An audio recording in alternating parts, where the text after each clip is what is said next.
The 12 steps. Step 6. We were entirely ready to have God remove all these defects of character. The insight we gained in step 5 regarding the exact nature of our wrongs, while valuable, is only the beginning of the striking changes that take place in our lives as we move on to step 6. The admission we made of the nature of our wrongs, our character defects, is necessary if we are to be ready to have them removed, deeply shaken by our part in the past. We can expect our attitudes to be profoundly changed by working the 6th step. Although some of us have not understood the critical importance of the 6th and 7th steps, they are essential actions that must be taken if we expect to make any significant and lasting changes in our lives. We cannot simply say, "Yes, I'm ready. God, please remove my defects," and go on to step 8. If we gloss over the 6th and 7th steps and go on to make our amends, we will only wind up owing more amends by repeating the same destructive patterns as before. The lifelong process of the 6th step is just that, a process. We've started the process of becoming entirely ready, and we will strive to increase our readiness throughout our lifetime.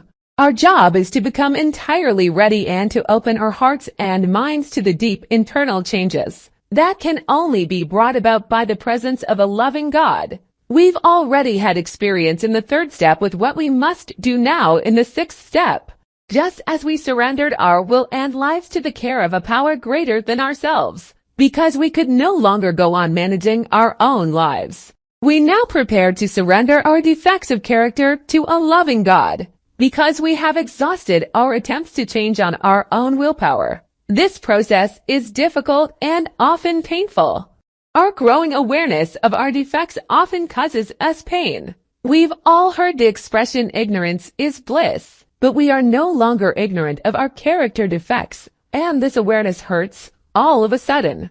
We'll notice a wounded look in the eyes of a friend after we've acted on one of our less endearing traits. We'll hang our heads in shame, mumble an apology, and probably beat ourselves inwardly for being so careless one more time. We feel sick inside, knowing how our actions adversely affect the people in our lives. We are sick and tired of being the people we have been, but this feeling compels us to change and grow. We want to be different than we have been in the past, and the good news is that we already are. Being able to see beyond our own interests and being concerned about the feelings of others are striking changes. Considering that our raging self-obsession is at the core of our disease, we are likely to feel very frustrated as we notice that our defects are getting in the way of our recovery. We may attempt to suppress them ourselves by either denying their existence or hiding them from others. We may think that if no one knows about them, our more unattractive characteristics will go away. What we must do, rather than try to exert power and control over our defects, is step out of the way and allow a loving God to work in our lives. One part of this process involves becoming responsible for our behavior when we are confronted with our character defects, either by our own insight or by someone we have hurt. We begin by taking complete responsibility for our actions. We don't avoid responsibility by saying something like, "Well, God hasn't removed that defect yet," or "I'm powerless over my defects, and that's just the way I'm going to be." We accept responsibility for our behavior, good, bad, or indifferent. We no longer have our drug use or our ignorance as an excuse to be irresponsible. When we honestly admit our wrongs, we find humility. The humility we experienced in step 5 grows as we again sense our humanness and realize that we are never going to be perfect. We accept ourselves a little bit more. We surrender, and our willingness to change increases dramatically.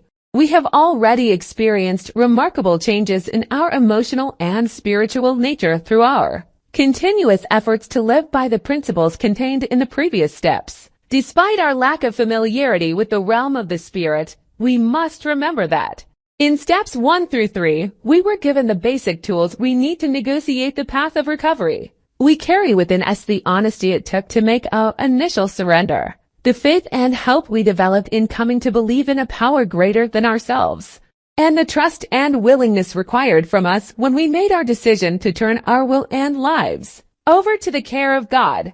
our hearts were touched by the humility of believing in that power. On this spiritual foundation we lay the principles of commitment and perseverance as we work the sixth step. We need the willingness to make a commitment to pursue our recovery despite the continued presence of character defects in our lives. We mustn't give up, even when we think no change has taken place. We are often blind to our own internal changes, but we can rest assured that what's happening inside us is evident on the outside to others. Our job is to keep on walking, even though it may feel as though each step requires more strength than we can muster. No matter how difficult our progress, we must persevere. We can make use of the sheer grit and tenacity it took to maintain our active addiction by being steadfast and strong in our efforts to sustain our recovery. Having written our inventory and shared it with ourselves, the God of our understanding, and another human being, we become aware of our defects of character. With the help of our sponsor, we write a list of those defects and focus on how they manifest themselves in our lives. Our character defects are basic human traits that have been distorted out of proportion by our self-centeredness, causing enormous pain to us and those around us. Take a defect such as self-righteousness, for example, and imagine it in its normal, uninflated state. Confident belief in one's own values. Strong, confident, and well-rounded people have formed values and principles to live by and believe deeply in their rightness. Such people live what they believe and share those beliefs with others in a non-critical way. When asked, confidence in our beliefs is essential. Without it, we would be wishy-washy, unsure of our decisions, and probably somewhat immature in our dealings with the world. Confident belief becomes ugly self-righteousness when we insist that others live by our values. Attempting to enforce our insistence by manipulating or exploiting others makes this defect even uglier. Or consider fear, the absence of fear in the face of a personal attack, catastrophic illness, or potential injury would signal insanity rather than serenity. We all have fears of being alone, of not having our physical needs met, of dying, and many others. But when our fears become obsessively self-centered, when we spend all of our time protecting ourselves from what might happen, we can no longer deal effectively with life in the here and now. As we work step 6, bridging the vast gulf that lies between fear and courage requires a great deal of willingness and trust on our part. Our fears of what we will be like without relying on the destructive behavior of our past must be overcome. We will need to trust our higher power to remove our defects of character. We must be willing to take a chance that what lies beyond the 6th step is going to be better than our current stock of fears, resentments, and spiritual anguish. When the pain of remaining the same becomes greater than our fear of change, we will surely let go. We may wonder what will happen to us without the use of what we may see as survival skills. After all, in our active addiction, our self-centeredness protected us from feeling guilt and enabled us to continue our drug use. Without regard for those around us, our denial protected us from seeing the wreckage of our lives. Our selfishness made it possible for us to do whatever it took to continue in our insanity. But we no longer need these skills. We have a set of principles to practice that are much more appropriate to our new way of life. As we write our list of defects and see how they have been at the root of our troubles, we need to be open-minded about how our lives would be without these defects. If one of our character defects is dishonesty, we can think about situations in our lives where we normally lie and imagine how it would feel to tell the truth for a change. If we put some effort into this exercise, we may feel a sense of relief at the possibility of a life free from having to cover small deceits with major fabrications and all the complications inherent in dishonesty.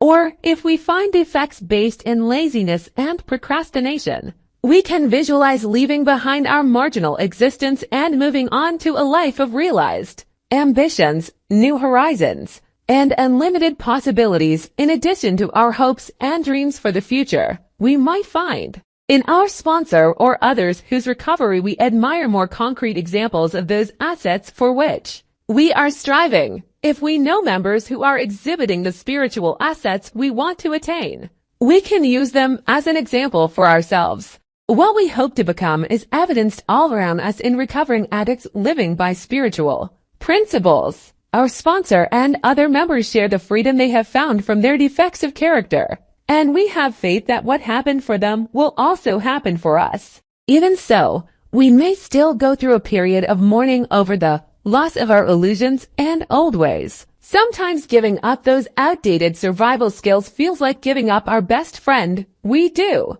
however, need to surrender our reservations, excuses, rationalizations, and self-deceptions and go forward into recovery with our eyes wide open. We are completely aware that there's no turning back, because we can never forget the miracle that's begun to happen to us.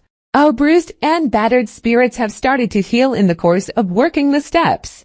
Part of the process of becoming entirely ready involves practicing constructive behavior, because we now understand and recognize our destructive behaviors. We'll find a willingness to practice constructive behaviors instead. For instance, if we're hurt somehow, we don't have to curl up in a ball of self-pity, complaining about what a rotten deal we got. Instead, we can accept what is and work toward finding solutions. The more we do this, the more we form a habit of thinking constructively.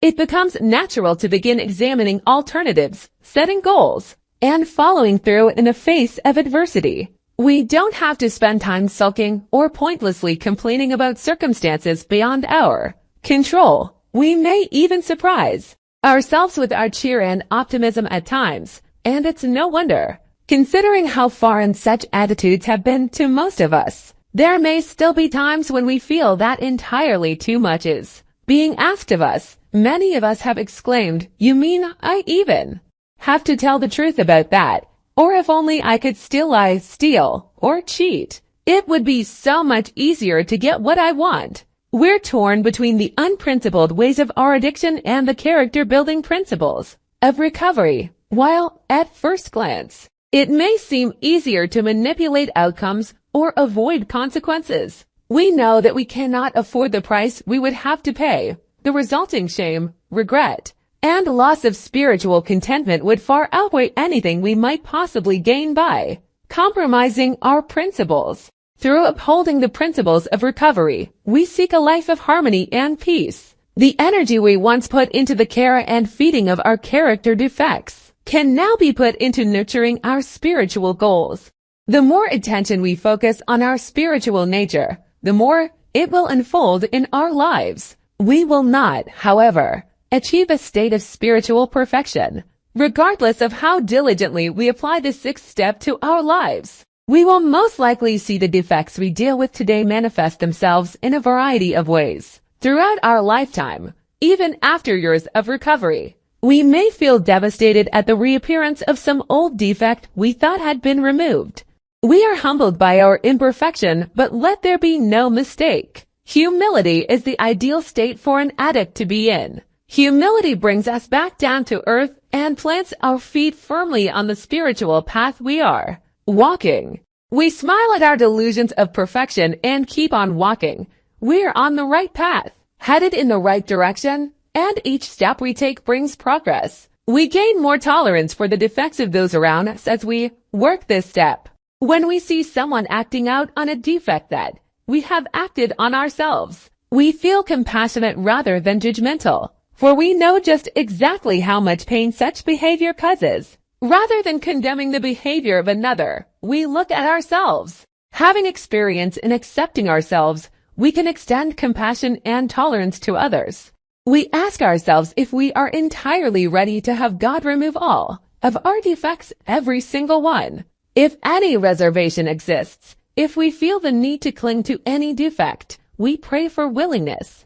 We open our spirits to the healing we've found in Narcotics Anonymous, and use the resources of our recovery to do our best each moment. Although the process lasts a lifetime, we only live in the present day. We've taken a giant step forward in the process of recovery, but it must be followed with another to be truly lasting. With the readiness we have at hand today, we go on to step 7.